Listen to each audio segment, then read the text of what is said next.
আমি শুধু এটাই বলতে চাই যে আজকেও আওয়ামী লীগের সেক্রেটারি জেনারেল বলেছেন যে তাদের কোনো বিদেশে মুরব্বী নাই, কিন্তু আমরা তো দেখছি এই পর্যন্ত সীমান্তে যতগুলো হামলা, যতগুলো খুন হয়েছে, কোনোটার প্রতিবাদ আমরা তো আওয়ামী লীগকে জানাইতে দেখি নাই।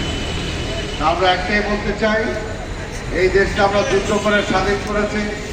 স্বাধীনের সময় অবশ্যই ভারতের একটা ভূমিকা ছিল, সেটার জন্য তাদের কাছে অবশ্যই আমরা ঋণী। কিন্তু তার মানে এই না যে আমরা পিন্ডির দাসত্ব ছিন্ন করার জন্য যুদ্ধ করেছি, আবার দিল্লির দাসত্ব গ্রহণ করার জন্য না। আমাদের কথাটা পরিষ্কার, বাংলাদেশ একটি স্বাধীন দেশ। আমরা ঠিক আছে তো জনি, ঠিক আছে, আমরা বাংলাদেশের পক্ষে, ঠিক আছে, আমরা বাংলাদেশের পক্ষে, বাংলাদেশের পক্ষে যেটা থাকবে সেটার প্রতি আমরা আছি। বাংলাদেশের বিপক্ষে যেই যাবে তার বিপক্ষে আমরা আছি, এটা হলো পরিষ্কার কথা। আর আজকের সবচেয়ে বেশি যেটা প্রয়োজন হয়ে পড়েছে যে আপনারা দেখেন যে গত 3টি নির্বাচন হলো, গত 2টি নির্বাচনে বিশেষ করে প্রতিবেশী ভারত যেভাবে আওয়ামী লীগকে ক্ষমতা আনার জন্য উন্মুক্তভাবে তারা যেভাবে ভূমিকা গ্রহণ করেছে, সেটা কোনোভাবেই একটা স্বাধীন দেশের পররাষ্ট্রনীতি সেখানে আছে অন্তত সেটা তো মনে করি না। তাই আজকে সবচেয়ে বড় জরুরি হয়ে পড়েছে, আজকে ভারতকে ডিসাইড করতে হবে যে তারা কি আওয়ামী লীগের সাথে বন্ধুত্ব চায় নাকি তারা বাংলাদেশের জনগণের সাথে বন্ধুত্ব চায়। আজকে এটা তাদেরকে ডিসাইড করতে হবে, তারা জনগণের শত্রু হবে নাকি আওয়ামী লীগের মিত্র হবে।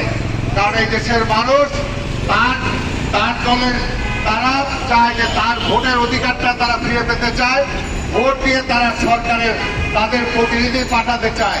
কাজে সেই ব্যাপারে তারা হস্তক্ষেপ করবে, তারা চয়েস দিয়ে দিবে অমুককে ক্ষমতায় নিতে হবে, সেটা তো কোনোভাবে একটা স্বাধীন দেশের অবস্থা হতে পারে না। তাই আমরা রক্ত দিয়ে দেশ স্বাধীন করেছি, আমরা সশস্ত্র যুদ্ধের মধ্য দিয়ে দেশ স্বাধীন করেছি। কাজে বাংলাদেশকে কেউ কোনোদিন পদানত করতে পারবে না, পরাধীনতার শৃঙ্খলা বাঁধতে পারবে না। তাই আজকে বাংলাদেশের জনগণকে বলবো, আজকে এই লড়াই, আজকে এই আন্দোলন শুধুমাত্র বিএনপি বা বেগম খালেদা জিয়ার তারেক রহমান আন্দোলন না। আজকে যদি আপনার ভোটের অধিকারটা আপনি ফিরে পেতে চান, আজকে যদি গণতন্ত্রকে ধরে রাখতে চান, দেশের স্বাধীনতাকে রাখতে চান, যদি সীমান্তে ফেলানির লাল ঘুরে থাকবে না, সেটাকে যদি আপনারা প্রতিবাদ করতে চান, তাহলে অবশ্যই এই সরকারকে, এই পদলেই সরকারকে, এই আধিপত্যবাদী পক্ষের সরকারকে ক্ষমতা থেকে নামানো ছাড়া কোনো বিকল্প নাই।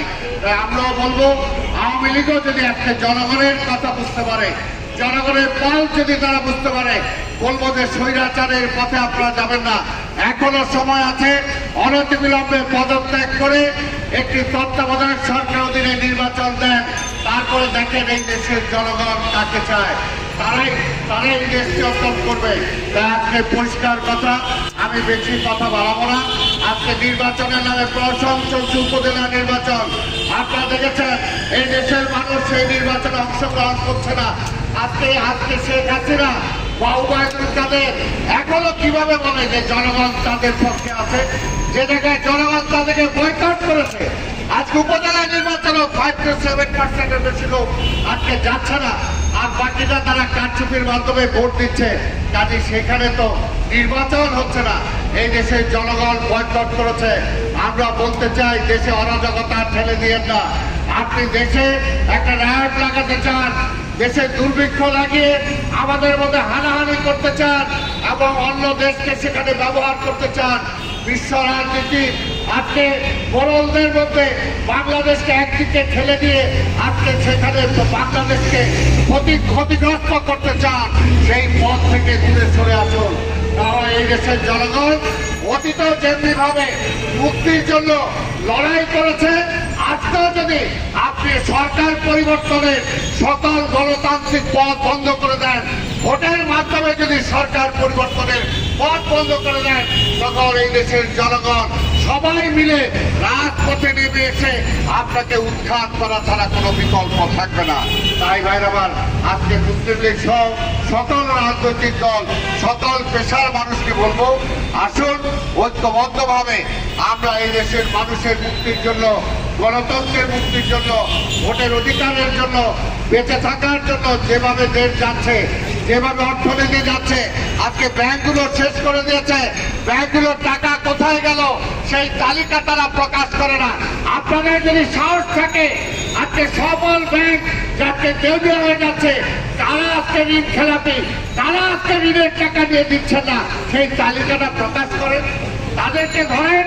বেগম খালেদা জিয়াকে 2 কোটি টাকার জন্য ধরতে পারছেন, যেটা আজকে 6 কোটি টাকা ব্যাংক হয়েছে। আজকে মহিউদ্দিন আলমগীর সহ আপনার দলের নেতাদের, মন্ত্রীদের নামে যারা হাজার হাজার কোটি টাকা আজকে লোপাট করেছে, আজকে ন্যাশনাল ব্যাংক, আজকে ইসলামী ব্যাংক, কোন ব্যাংকের নাম বলবো, সব ব্যাংকে আপনারা লোপাট করে দিয়েছেন। আজকে ভারতের মিডিয়া বলে যে বাংলাদেশ ব্যাংকের নাকি টাকা লোপাট হয়েছে, আপনারা বলেন লোপাট হয় নাই। তাহলে বাংলাদেশ ব্যাংকে সাংবাদিক কেন ঢুকতে দেন না? সাংবাদিকদের কাছে কেন খবর দিতে দেন না? আজকে এই প্রশ্নটা আপনাদের কাছে করলাম, এই সাংবাদিকদের কাছে। আজকে বিদ্যুতের যাবে হাজার হাজার কোটি টাকা আজকে লোপাট করে দিয়ে গেছে। তাই আসুন, এর বিরুদ্ধে আমরা ঐক্যবদ্ধভাবে প্রতিরোধ করে তুলি, এবং প্রতিরোধের মধ্যে আন্দোলনের নেতৃত্ব দিচ্ছেন আমাদের নেতা দেশনায়ক তারেক রহমান। আসুন, সেই আন্দোলনে আমরা সবাই শরিক হই। আন্দোলনের মধ্য দিয়ে সকলের দাবি দেওয়া আমরা ফয়সলা করতে পারবো। আন্দোলন ছাড়া, রাজপথে নেমে আসা ছাড়া জনগণের কোনো দাবি আদায় হবে না। তাই আসুন, আমরা রাজপথে নেমে এসে সোচ্চার কণ্ঠে আমরা আওয়াজ তুলি এই সরকার